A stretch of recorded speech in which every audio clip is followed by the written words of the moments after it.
Bismillahirrahmanirrahim. Assalamualaikum warahmatullahi wabarakatuh.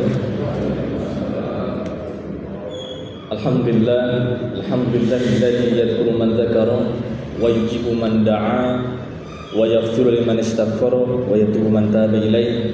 Asyhadu an la ilaha illallah wahdahu la syarika lah wa asyhadu anna Muhammadan 'abduhu wa rasuluhu. Amma ba'd. Alhamdulillah, bersyukur kepada Allah Subhanahu wa taala, pada kesempatan pagi ini kita bisa melaksanakan ibadah salat subuh dengan berjamaah. Semoga amal ibadah kita diterima oleh Allah Subhanahu wa taala.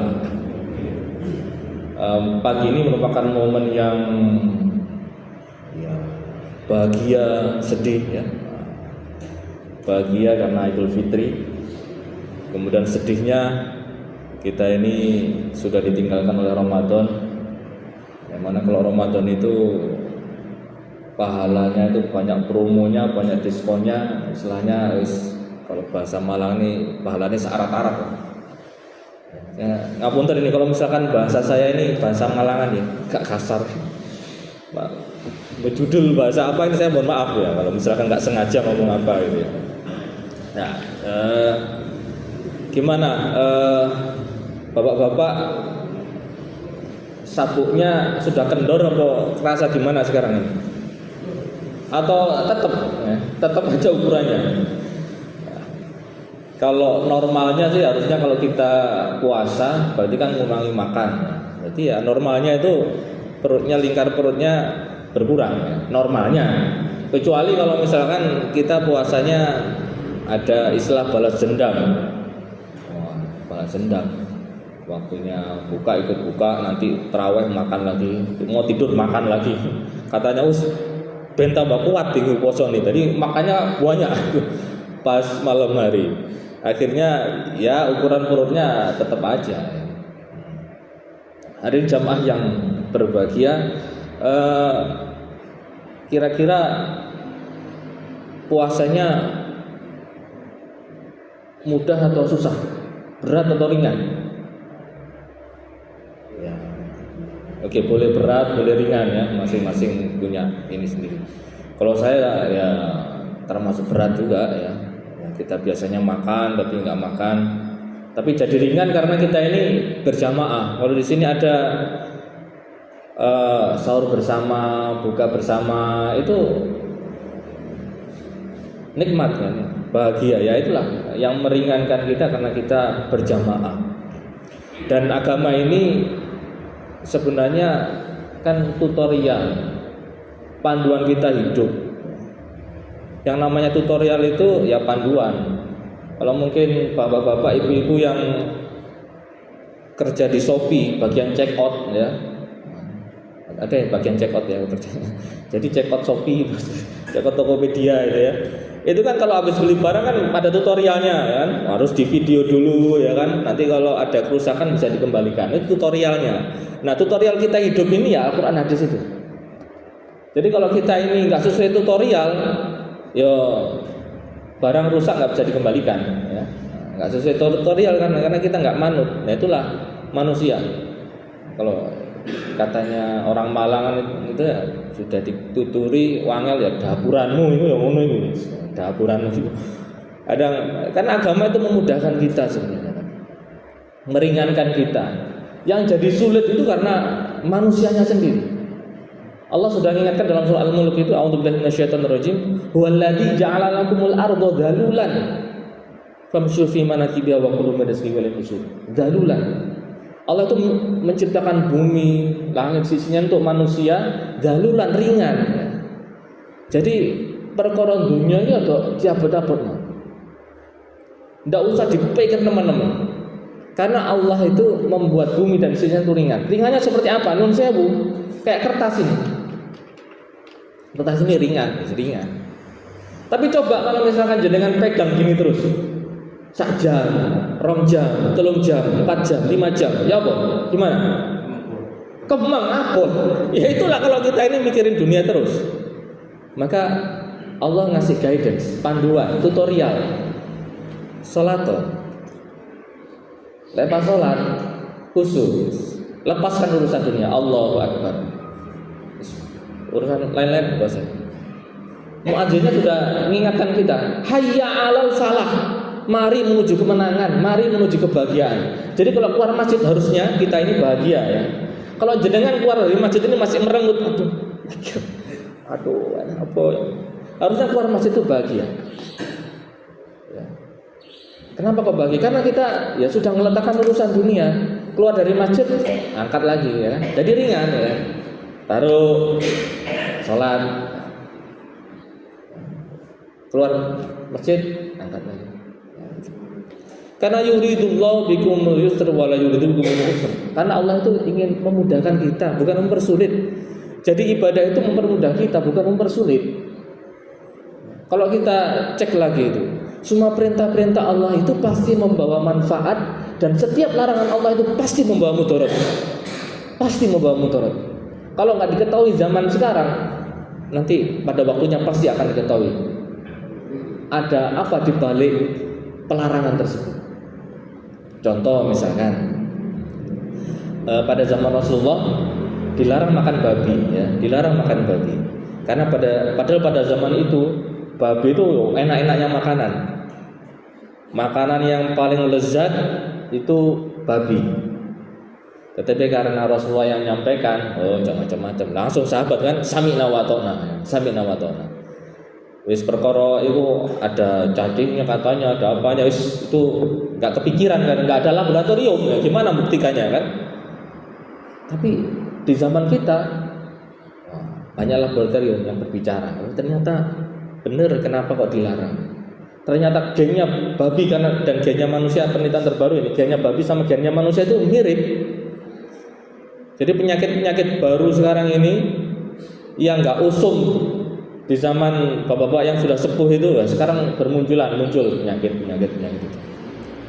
Karena bisa jadi kita ya apa ya, perkara makanan. Padahal Al-Quran sudah menyampaikan, falyanzuril insanu ila ta'amih. Dan setiap kalian dalam memperhatikan apa yang kalian makan. Nah, Allah juga ngasih peringatan waktu kita ini puasa kan, yang awalnya makanan halal jadi haram kalau puasa. Itu sebenarnya mengingatkan kita, makanan apa aja yang boleh kita konsumsi, mana yang tidak boleh, kapan boleh, kapan tidak boleh. Bagi saya halal, bagi jenengan mungkin nggak toyib, jadi jangan dimakan. Ya. Bagi kita semua halal, tapi karena nggak toyib, waduh, ya kayak iso ya. Mungkin bagi beberapa orang kopi itu wah paling nikmat minuman, tapi karena ada orang yang lambungnya nggak kuat, ya nggak boleh banyak-banyak. Jadi bagi dia itu nggak toyib, jadi nggak boleh dikonsumsi. Hadirin jamaah yang berbahagia, kita puasa ini kembali kepada surat Al-Imran tadi, la'allakum tattaqun, supaya kita bertakwa. Cirinya dalam surat Al-Imran tadi, pertama, alladzina yunfikuna fis sarra wad dharra. Jadi orang yang menginfakkan hartanya di waktu sempit, waktu luang, ketika susah, ketika gembira, punya harta, dia mau menginfakkan. Nah, infak ini kalau kita hubungkan dengan konsep konsumsi, karena ada panduannya itu. A'udzubillahi minasyaitonir rajim, ya ayyuhan nas kulu mimma fil ardi halalan thayyiban wa la tattabi'u khutuwatis syaitan. Konsumsi ini bisa berupa barang, bisa berupa jasa, ya, bisa berupa makanan, atau bisa berupa apa yang kita nikmati. Jadi tatkala kita ini misalkan berkenaan dengan harta, ciri-ciri orang yang bertakwa itu menginfakkan di jalan Allah, ya digunakan dengan cara-cara yang baik, yang sesuai panduan Quran. Ya, infakkan itu bukan berarti harus ke kota amal, itu enggak. Tatkala kita membelanjakan untuk istri, untuk anak, ya itu juga infak itu. Ya, itu guidance-nya Al-Quran, panduannya surat Al-Imran tadi. Kita mau mengeluarkan, artinya apa? Duit itu jangan disimpan, ya, jangan disimpan terus. Kalau dalam konsep makroekonomi, ya itu bahaya juga kalau dibayangkan kalau semua orang itu nggak mau belanja, uangnya disimpan, mati ikut ekonomi. Karena nggak ada orang mau belanja, disimpan terus, emasnya disimpan terus, nggak ada yang mau zakat, nah itu bahaya. Jadi kita harus mengeluarkan di waktu kita ada harta, misalkan hartanya sedikit, dan kepada siapa kita menginfakkan itu dengan cara-cara yang ma'ruf, dengan cara-cara yang baik. Dan ini kembali lagi sebenarnya kembali kepada kita infak itu. Coba bayangkan bapak-bapak ya, jenengan ada rezeki, terus rezeki itu jenengan gunakan, belanjakan untuk kesenangan jenengan sendiri. Pasti nikmatnya itu cuma sebentar. Jenengan ada rezeki gajian, wis tak tuku pancingan sing apik pisan, alat pancing sing bagus. Wis tak beli HP sing apik pisan. Ya senengnya pas nganyari itu. Senengnya pas itu baru aja. Tapi kalau lama-lama ya hilang. Beda kalau misalkan jenengan ngasih kepada anak, infakkan anak sekolah, ya. Terus anaknya jadi anak yang soleh, ngasih anak yatimnya jadi anak yang soleh, itu pasti bahagianya itu kan, nah, tingkat kebahagiaannya lebih tinggi daripada yang tadi cuma sementara itu tadi. Jadi orang bertakwa itu dia bisa mengendalikan keuangan dia bisa mengendalikan hartanya, dia bisa mengendalikan belanjanya. Itu berarti orang Islam yang cerdas itu. Saya harus mengeluarkan uang saya untuk apa? Itu orang Islam yang cerdas. Jadi kalau orang Islam tapi nggak bisa manfaatkan hartanya dengan baik, ya berarti nggak sesuai panduan Quran. Al-Quran ini bukan panduan untuk langit saja, tapi panduan kita hidup di dunia. Selama kita hidup. Kalau kita sudah mati, kan ya buat apa Al-Quran ya kan? Masih butuh Quran nggak kalau sudah ditanya malaikat? Ya kan nggak butuh kan? Kita butuh Al-Quran itu di dunia, bukan nanti kata di akhirat itu ya amalan kita yang karena kita membaca Quran, kita mengamalkan Quran, karena kita butuhnya Quran, kita manfaatkan di muka bumi. Bukan nanti bacanya, oh nanti aja bacanya pas ditanya malaikat, nah, telat, kaset. Jadi kita mengatur belanja itu. Apalagi sekarang ini ada istilah FOMO. FOMO itu fear of missing out, itu perasaan penyakit psikologi harus baru. Dan dunia ini sudah dirancang untuk orang bisa jadi kalau terjebak ke dalam FOMO itu. Jadi kalau biasa Instagram itu ada algoritmanya itu, yang kita suka ya kan muter-muter terus sampai kita suka. Kalau kita nggak bisa mengendalikan jam berapa saya harus pakai HP, jam berapa harus matikan HP, ya lama-lama nggak terasa sudah zuhur, nggak terasa sudah maghrib, nggak terasa. Itu kalau kita pakai teknologi, maka kita harus mengendalikan teknologi. Jadi belanja ya jangan, ya harus smart ya. HP-nya smartphone, orangnya nggak smart, ini ya bahaya. HP pintar atau nggak pintar ini bahaya juga ya. Disesuaikan orang punya HP disesuaikan dengan kebutuhan. Ya misalkan ini HP-nya Pak Robi, ya, karena butuhnya untuk layout video, merekam macam-macam, ya butuh HP yang ya canggih, ya kan. Beda dengan misalkan Pak Sugeng. Nah, Pak Sugeng HP-nya Nokia, ya butuhnya untuk telepon SMS ya mesti tok ya. Misalkan ditukar, misalkan Pak Robi pakai HP-nya Pak Sugeng pakai HP-nya Pak Robi. Hah? Ya bingung ya kan. Ya opo iki kan. Pak Robi juga bingung dikasih HP-nya Pak Sugeng ya. Ini opo boleh ngerekam ya. Layoutnya gimana? Bingung ya. Jadi sesuai peruntukannya. Sekali lagi Allah itu ingin memudahkan kita, bukan mempersulit kita. Kalau kita manut pada ajaran agama, ya pasti hidup kita tenang. Apa yang melekat sama kita akan bahagia. Jadi kedua, orang bertakwa itu wal kazimil ghaiz. Berkenaan nggak boleh kita marah, itu berkenaan dengan hati ya. Jadi menjaga hati kita, nggak boleh ada perasaan iri, nggak perasaan dendam. Maka di Idul Fitri ini sebenarnya kita direset ulang. Istilahnya teknologi kan HP itu direset ulang, mulai nol lagi. Hati kita ditata.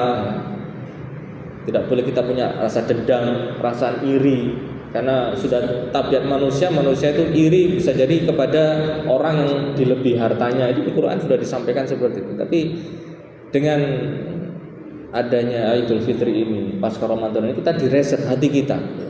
Bahwasanya urusan dunia itu sebenarnya adalah bekal kita di akhirat. Kemudian yang ketiga, jadi orang yang bertakwa itu wal afinan nas, mau memberi maaf ya, mau memberi maaf. Jadi tidak ada istilahnya tidak termaafkan. Allah aja Maha Pengampun ya. Masa kita enggak ngomong. Dan ciri ini mungkin bisa jadi berat. Tapi kalau kita hayati bahwasanya kita ini hidup di dunia sementara, ya buat apa kita memendam dendam? kita akan ringan saja hidupnya. Jadi lempeng saja perasaan, ya bahagia, itu bahagia. Itu orang yang bertakwa itu kan orang yang bahagia. Jadi tidak tergantung urusan dunia. Kita jadikan dunia ini bekal di akhirat. Jadi kita berislam ini bukan hanya di masjid, tapi juga bisa berislam ini di luar masjid. Karena ibadahnya orang hidup itu bukan hanya di masjid, tapi juga di luar masjid. Zikirnya orang hidup itu bukan hanya zikir di dalam masjid, tapi zikir di luar masjid itu ketika dia bekerja itu juga berzikir, beribadah. Jangan naik motor bismillah berzikir, ya kan? Melayani orang bismillah, assalamualaikum, ucapan-ucapan doa, zikir itu semuanya ibadah. Harapan kita bersama, mari kita tidak hanya baik untuk diri kita sendiri, mari juga baik untuk orang-orang sekitar kita. Sekali lagi saya mohon maaf jika ada bahasa yang ini karena tadi kemarin baru disampaikan kultum, siap. Misalkan ada bahasa Malangan yang kecotot kesana kemari, bahasanya kurang pas, ya saya mohon maaf sekali. Wabillahi taufiq wal hidayah. Wassalamualaikum warahmatullahi wabarakatuh.